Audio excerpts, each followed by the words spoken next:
YouTube. I know it has been a minute, and I'm pressed for time today. As usual, no rest for the wicked. I am sorry that it has been so long since my last video. Christopher Pruitt, thank you for calling me out. I do love and admire your support. Thank you very much, honestly. If y'all weren't paying attention, I wouldn't make any videos. This was never my intent. I did videos with the makeup industry because, well, I was teaching people how to do makeup. I can't really teach you how to drive from behind this camera, but I can give you the information that you need to be successful when you do choose to come out here. So, as long as y'all keep asking questions and you're interested, I will make time to give y'all that information and keep y'all coming back. So thank y'all very much. How can I do this update really fast? So, I'm a solo driver. A lot has happened since the last video. And just a little fill you in for, little tidbit. The reason I could not film anymore is because once my mentor and I started, we found a dedicated load, or we didn't find that it was assigned to him, that was truly a team route. I was either behind this wheel or I was sleeping. That's the God's honest truth. This truck did not stop running. So, for those of you who are not familiar with team driving, and I did have some questions as to what the difference was, when you get with your mentor, the first 50 hours, your mentor is always in the passenger seat. That's just the way it is. You got to learn how to drive. They're here to teach you how to drive. At school, they teach you the stuff you need to get your CDL. You learn how to become a truck driver with your mentor. So the first 50 hours, your mentor is going to be right there next to you. You're not going to be behind this wheel without your mentor being right next to you, unless you have a really bad one. Have to say that. So after that 50 hours, you start team driving. And for those who aren't familiar, team driving is 10 on, 10 off. So you drive for your 10 hours, you wake up your teammate, they get behind the wheel, and you go to sleep and get ready in 10 hours, you do it all over again. And it just goes back to back to back to back. So I was able to knock out my hours in 2 weeks flat. And I finished up on Wednesday. Thursday, I was supposed to upgrade, but I was doing a reset, and I didn't want to hang around. Where was I? Shit. Having a brain fart. I'm in Laredo. I'm staring at this terminal, and I cannot think. I was in not Denton. That's where I'm sorry, y'all. I'm tired. Where was I? Lancaster. Shit. My terminal isn't Lancaster, so I hardly ever go there. My terminal now is Houston, and that's going to be switching to Salt Lake. But I was in Lancaster to get my truck, and I was going to be upgrading. But again, I was on reset, and I didn't want to stick around Lancaster when I hadn't been home in so long. I got to turn this air up, y'all. It's 110 degrees. Y'all think I'm bullshit? Let me show you. 110 degrees. Hot. So, I went ahead and went home for that weekend. So I was home, I got home Thursday night, and I got back to Lancaster Monday morning, upgraded with flying colors, and actually the guy who did my upgrade was the father of one of my instructors from Corsicana, actually my favorite instructor from Corsicana. Shout out to J.B. Jackson, your dad was a boss. And I made his job really easy, so that was fun. So whenever you upgrade, you're going to do a written test, which is going to ask you about macros and just stuff that you should know. It's in this scenario, what would you do kind of questions. So there's really not a way to study for this test. You just really need to know what you're doing behind the wheel. And in that 200 hours, if for some reason your mentor taught you a thing or two, the test is super easy. And then you move on to the driving portion. So you're going to do approximately 4 left turns, 4 right turns, God help you if you have to take your test in Lancaster, because those streets are not meant for trucks, most of them. Um, so some of the turns can be a little interesting. I didn't hit any curbs, so I'm happy with that. You just really got to take your time, as you should be doing anyway. And then when you get back to the terminal, you're going to back into a spot, which I did the first try, no problems. And then you move on up. So Lancaster was out of trucks on Monday, and since they were sending me to Houston, I went ahead and picked up my truck the very next morning at Houston, and I've been on the go since.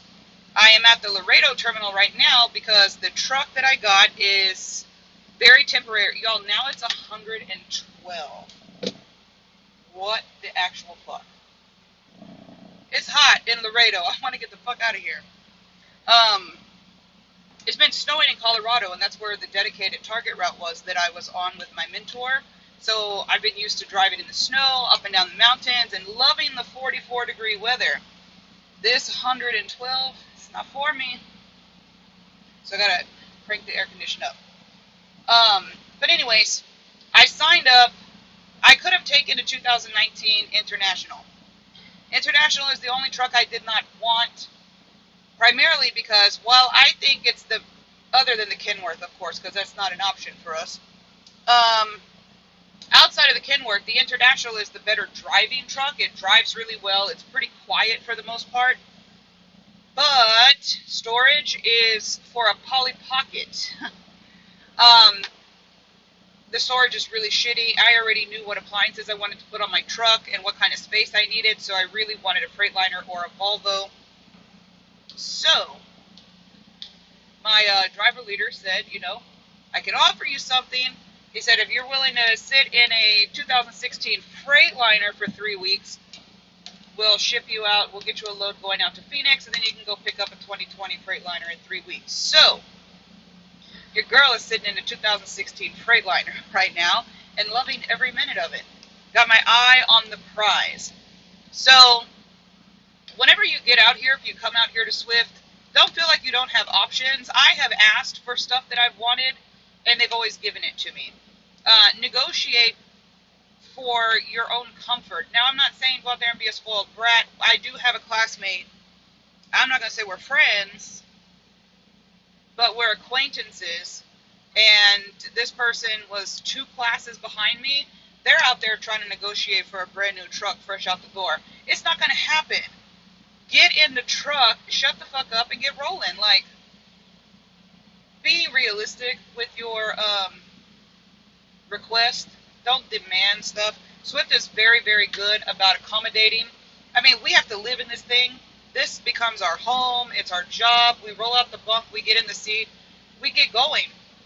So you really do need to be comfortable in the truck that you're in and make sure that it has the space and the amenities to accommodate whatever it is that you need. So, I won't do a tour of the truck because this isn't the truck I'm going to be in. So once I get in my real truck, then we'll do a tour. But for the most part, there's nothing that I need. I have my refrigerator, my microwave. I did not bring my convectional oven. I have one at home that I bought for the truck, but I just don't need it. It's a 3-in-1 deal. So it's a big skillet, and then you can take the skillet off and put a grill on there, like just for like grilling outside, but you grill in the truck. And then you can take that off, and then it's a griddle, like a flat hot plate. So with that, I really don't need an oven. I don't eat frozen foods. For those of you who are new, and there is a lot of new people, I am a bariatric patient, only 7 months out post-surgery.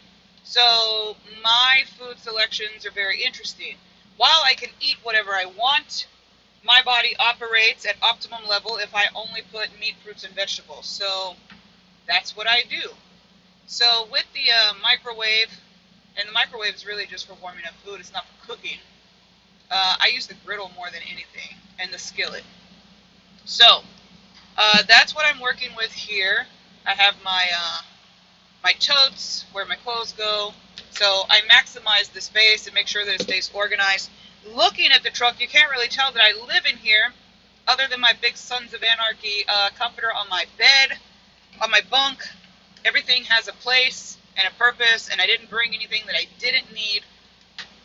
So the truck is very clean. It's very nice. The floor doesn't have shit on it. That's the way I like it. Keep it clean.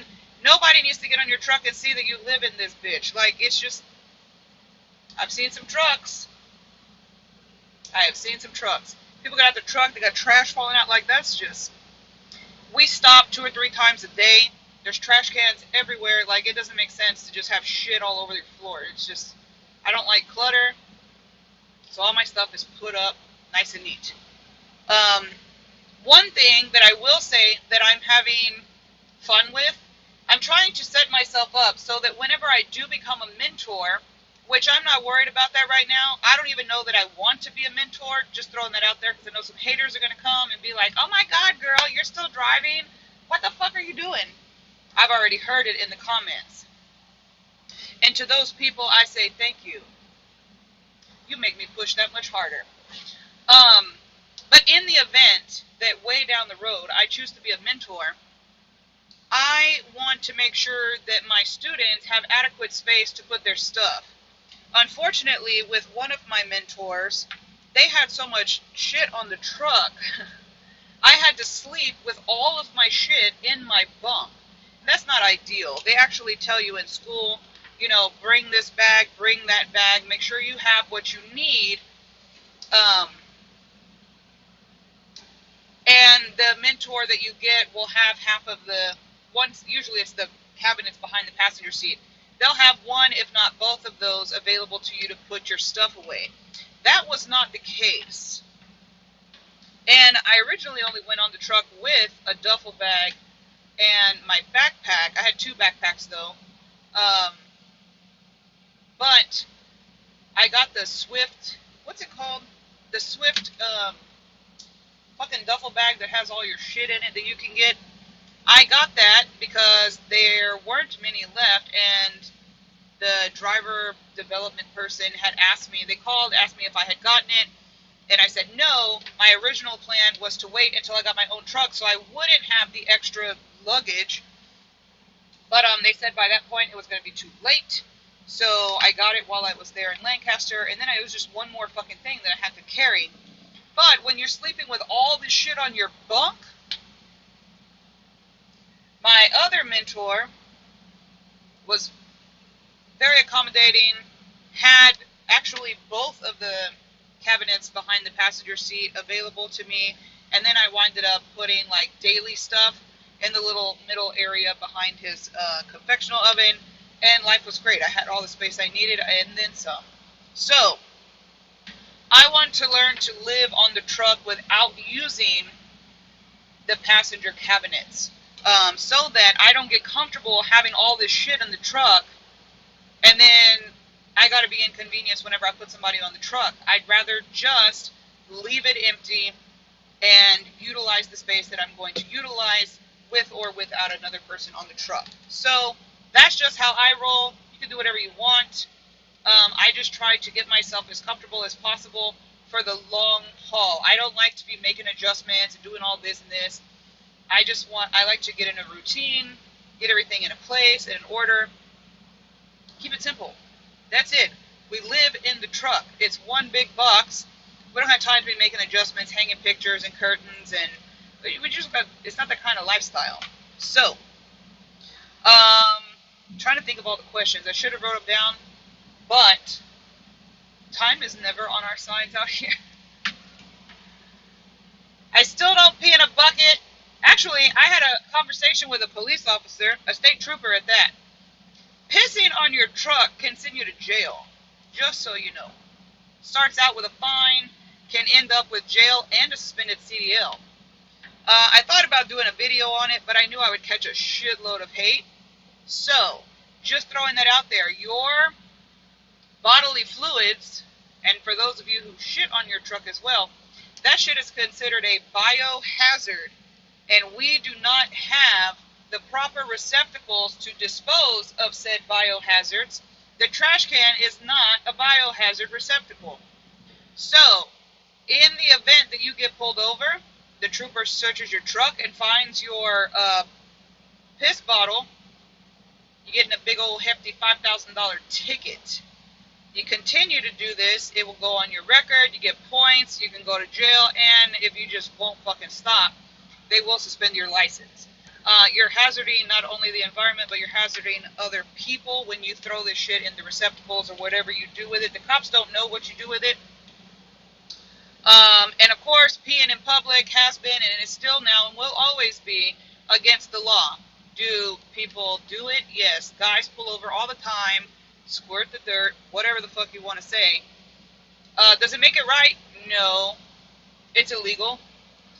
Public urination is just wrong. But, again, we're on the road. To each his own. It's not for me. It's not for me.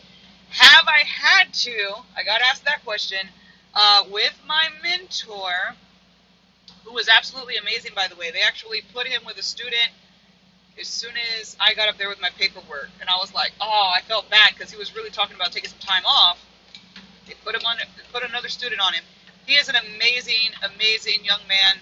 I learned a lot from him. I haven't had too many issues out here.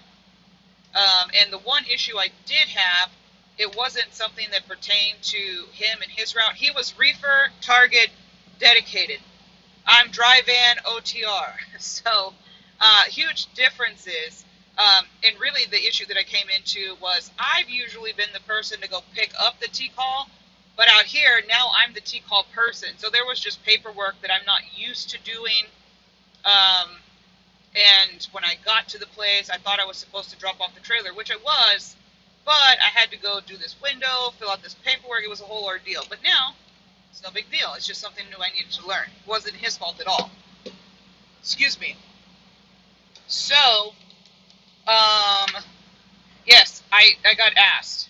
So I was with a dude, so the number one question I got asked was, ooh, do you still pull over to go to the restroom? The answer to that question is yes. I will always pull over. It really doesn't take long. It's not that serious. You pull over, you go to the fucking restroom, you get out, you keep it moving. It doesn't even take 5 whole minutes. But the last night I was with my mentor, I had a load on one side of the Rockies, and I had to come back through. I went all the way through the Rockies, through Vail. I mean, I literally went from the south end of Colorado to the north and back down to the south coming into Texas. 3-hour stretch with absolutely no restrooms at all.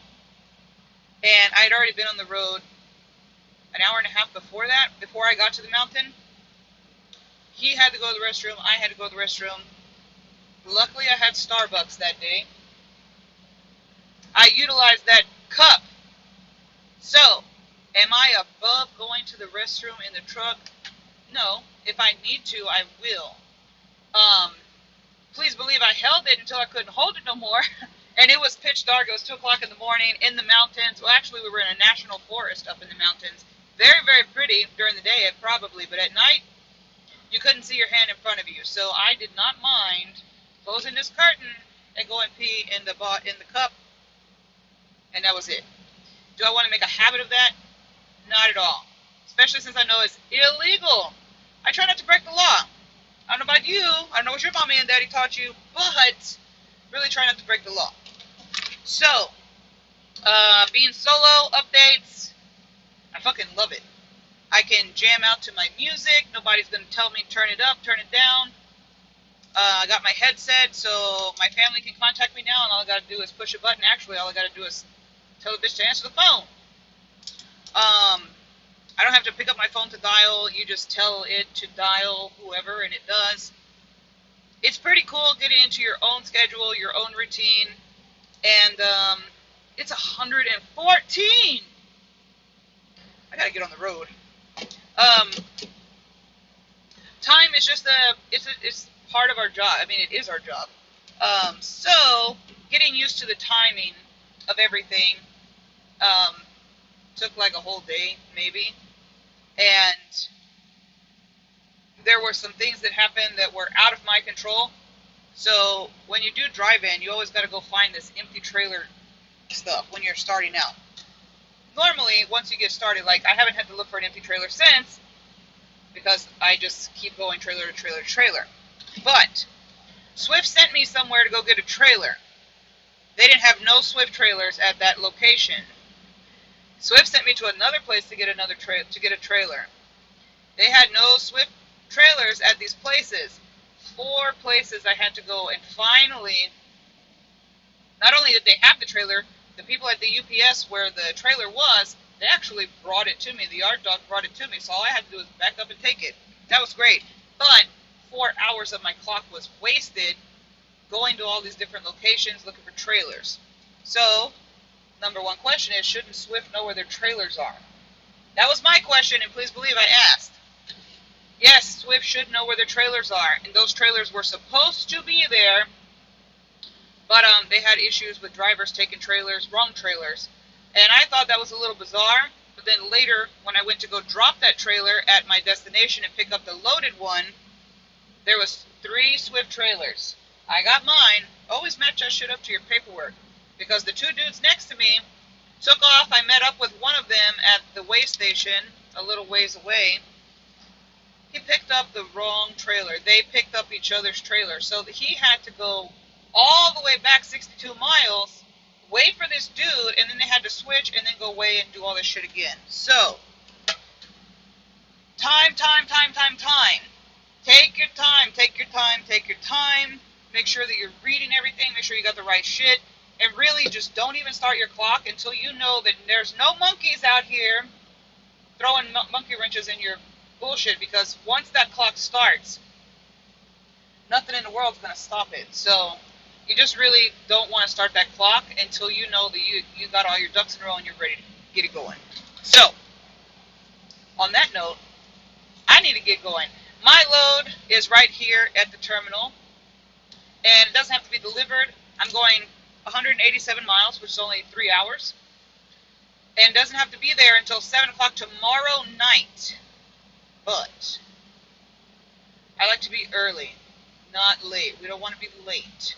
So I'm about to go pre-trip this trailer, fill out my paperwork. I'm going to get over there, hang out at a truck stop until then, because I've already asked. HEB doesn't want their shit early, so I do have to wait until tomorrow at 7. But they're looking for me a load in that area in the meantime, so I can drop this trailer, go do another load, and come back, which is what I did yesterday. My truck needed to be fixed today, so I was here. So our trucks go slow anyways, compared to everybody else on the highway. People hate Swift on the highway. Our trucks only go 63, 65 with cruise control. Yes, they go faster when you're going down a mountain, but not everybody's driving on mountains. 65 is where the trucks go. I've only been pushing 62 for 2 days, because my cruise control was out. Cool fact about cruise control and Freightliners. I don't know if it's the same for other trucks. I can only speak about Freightliner. When your cruise control is out, your truck does not idle. Again, when your cruise control is out, your truck does not idle. At least not before the 2019 version. So needless to say, the last 2 nights have been fucking hot, because I've been here in Laredo and New Mexico. It's hot. It's really fucking hot. So, now that that is fixed, I don't have to worry. I'm going to sleep like a baby tonight. And that's how that goes. So, it's 115. Your girl is going to get the hell out of here for a melt. But those are all the updates. I'm sure I missed a whole lot of shit. If I didn't get to your question, please leave me a comment below. I read everything. I try to answer y'all. It's easier for me to answer your questions during the 1, maybe 2 hours that I'm awake, as opposed to, trying to fit videos in. But now that I'm by myself, I'm not going to be interrupting anyone else's sleep. I'll be able to put the videos out in a more steadily fashion. When we were teaming, it just didn't. Usually I drove at night, and so he'd be asleep during the day. So even during my 30-minute break, if I was to do a video, I'd be keeping him up, and that just wasn't, that's not cool. So you got to be considerate of other people when you got people on the truck. So now that I'm by myself, and I got my schedule, we can knock out some more videos. So please keep bringing your questions, your comments, your hate. I accept them all. And I will catch y'all in the next video. Bye.